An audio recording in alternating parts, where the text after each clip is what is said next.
petrified, anxious, and in urgent need of assistance. Our dear sister, Nonku Mdlalose, is asking for a helping hand as her fiancé, audio daters Finn, is currently fighting for his life in ICU in Vietnam. Being a gazillion miles away from home is already challenging, but one never imagines that it could ever get this dark. Gathering the strength and courage to plead for financial assistance from the entire world lets you know how intense Nonku's predicament is. And if you have ever experienced genuine love, not only in a romantic sense, but if you've ever had a taste of requited love, you can't help but empathize with her.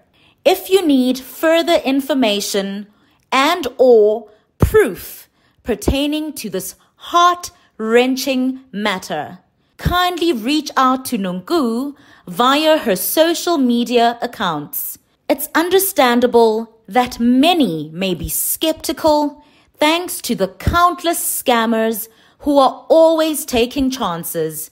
But if you happen to be satisfied with the authenticity of this matter, your contribution may help save a life. Wishing Audio a speedy recovery. Hello everyone. My name is Nonku Mdlalose. I am 31 years old. I'm a South African. I live in Vietnam. I am a school teacher. I teach English. I live here with my sister and my fiance.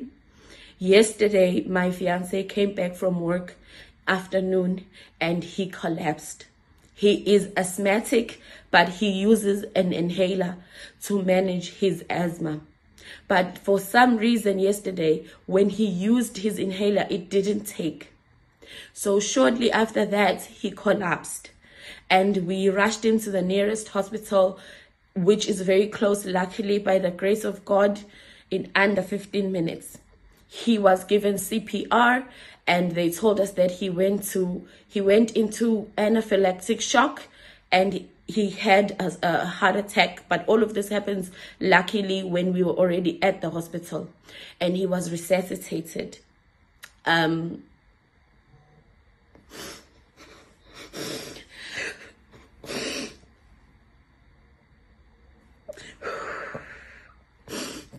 I'm trying to get to be as clear as I can be.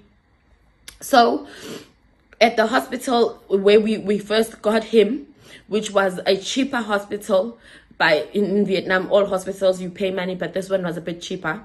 They then, after they had given him CPR and resuscitated him and given him an oxygen, they advised us to transfer him to Vinmec because they said they did not have the technology or the expertise to keep him alive. So we transferred him to Vinmec Hospital. I rode in the ambulance with him. And then when we got to Vinmec, they put him in a medically induced coma because they said that his lungs had swollen and his throat had closed. So now he's in the hospital. And the way that the health system works in Vietnam, they want cash first before they can help in any way. So we gave them all of our life savings, everything we had, and it was enough to buy me a few days. And they did a day or two, and they performed a procedure on him, which costed a lot of money for them to perform on him. And then there were complications. He wasn't responding. I know this is gonna be so hard to watch, but I'm trying to be coherent and to be as factual as I can be. Then they put him on the medically induced coma, and we are hemorrhaging money fast. So we opened a donation the teachers that he works with at his faculty and at my faculty and at my sister's faculty, they all gave what they could, and that bought us a few days. But it is not enough. It is not enough. I need more money to keep him alive. His name is Audio Finn.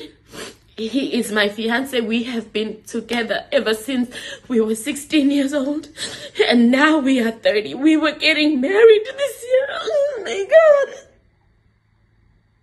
God. Oh my God. We were getting married this year. So we were saving, but as I've said, all that money's gone. But it doesn't matter. What matters now that I get money to keep him alive. I am pleading. I am on bended knee. I have no pride. I have no shame. I just want to help him. Please help me. Please help me. It doesn't matter if you can give me 10 rand, if it's 20 rand, it doesn't matter. I need every cent I can get.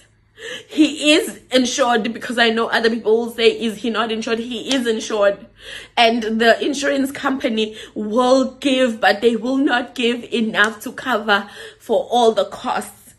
And I cannot move him to a government hospital, because in a government hospital, no one speaks English. They are severely understaffed. I would have to hire my own nurse to take care of him while he's in the ICU.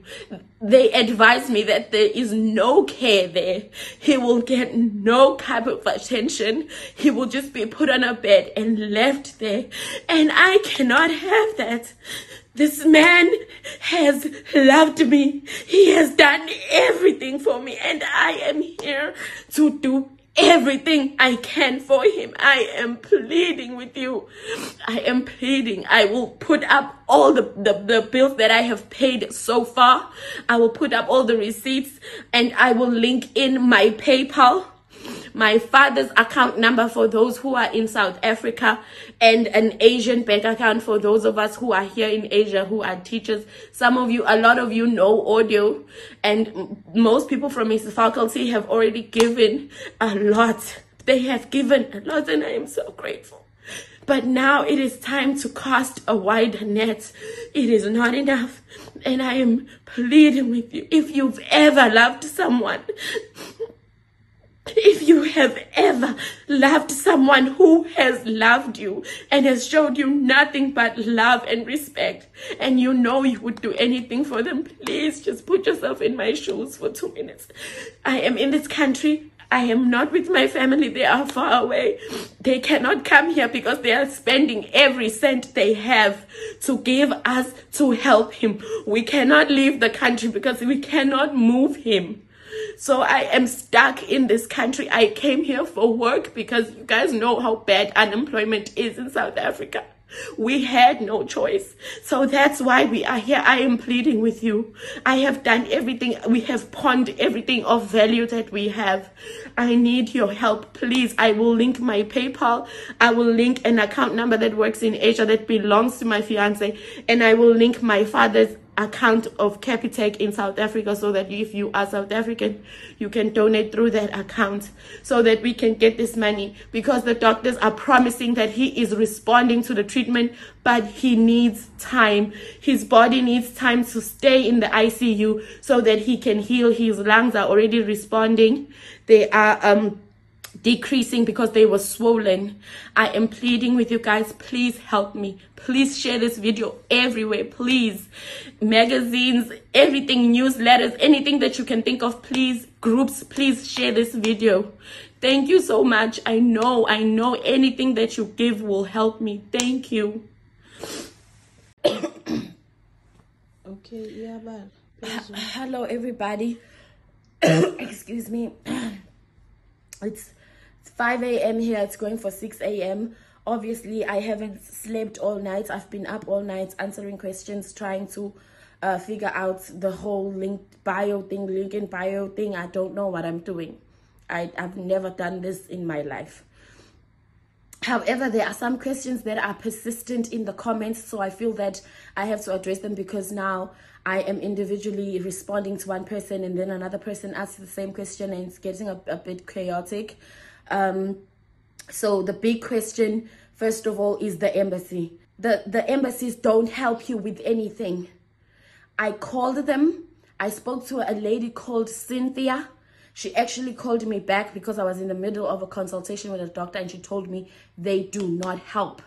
You are on your own. And then another persistent question is the insurance. Yes, he is insured, but the kind of insurance that they use here, it is not like back home where you get a car medical aid card that you use to pay. It's different here. Here you claim, kind of like you claim when somebody passes on. Excuse me. You know, back home when somebody has passed on and then you go to the offices and you claim. That's how they do medical aid here. You take all the receipts from the hospital after he's been discharged and you go put in an application at the office. You guys can Google our insurance company. It's called verge, the medical aid. You can Google it. You will find this out. They reimburse you after. But the amount of money that they will give you is limited. They have told us that they won't give us more than half of what we've already spent. So we have already spent 140 something thousand rand. And the reason why it's so high is because he had to have surgery. I forgot the medical term. I will find it tomorrow. I'll make another video. Well, today, since it's 5 a.m. I haven't slept, so I'm getting kind of messed up on what day it is. I've been up since Monday. They made a puncture in his lung to try and help the whole swollen lung thing. So that surgery alone was 60 something thousand. And then I will try and take the pictures of all the receipts that we've gotten, and you guys can see. You get charged for a needle, you get charged for a wet wipe that they used, you get charged for whatever cream they are putting on his face. I get charged for every little thing. A bottle of water, it's listed in there. So this 140 something thousand, it's all of our life savings that we had, me, him. My sister has given me what she can. Then his school that he works at, the faculty, they gave us a lot of money to help pay for now, for what it is now. So they are charging me 15,000 rand to 20,000 rand a day. That is for him being in the ICU and him being hooked up on all the machines. That's the care only. If they have to perform any other service or help him in any other way, they add a charge. So this 15,000 is just for him being there. It adds up. Every day I get a different bill. I get 30,000, I get 25,000, and for some reason, okay, I don't want to cry again. I don't want to get derailed. I don't want this video to be long. Some of you are asking, where's his family? Both our families are in South Africa. They are doing everything that they can. His sisters have gone out and gotten loans. My parents have gone out and gotten loans. Abantu, they are calling Omashonisa. We're doing everything we can. And it just came to a point where I was like, you cannot let them switch off umuntu ephila just because of money. And they will. Oh my God, they will. If I do not pay, they will switch him off. So this is why I'm like, I don't care if it's embarrassing, if it's cringe. We're talking about a life here, and I will do anything. That's why I'm begging, I'm pleading, please just keep sharing the videos so that people with the means can see them. And you guys, your prayers, I can feel them. They're keeping me strong. I don't know, I don't eat, I don't sleep, but I'm still standing. So I attribute that to you guys praying for me. It's important and I appreciate it. Please keep sharing these videos. Please keep sharing. I will take every picture and I will show you how they are charging me. They don't care. To them, healthcare is a business. They don't care. So please, if there's any more questions, I will try and make more videos. But I need to sleep maybe 2 hours before I can go back to the hospital. Just thank you. In other news, Rihanna has been spotted with what appears to be yet another baby bump. When bad girl Riri landed in India, fans noticed that she kept covering her midsection using various tactics. Then a young tummy bulge was spotted during her performance. Many believe that her colorist, thug baby daddy, A$AP Rocky, keeps knocking her up as a means to secure the bag ASAP. Others assert that Rihanna is now in her mid-30s and thus has developed a grown woman body, while some have concluded that she just has a fupa and people need to mind their own big back bodies. Hey! Woo-wee! I say, congratulations, Riri Bay, because pregnant or not, you stay doing big things.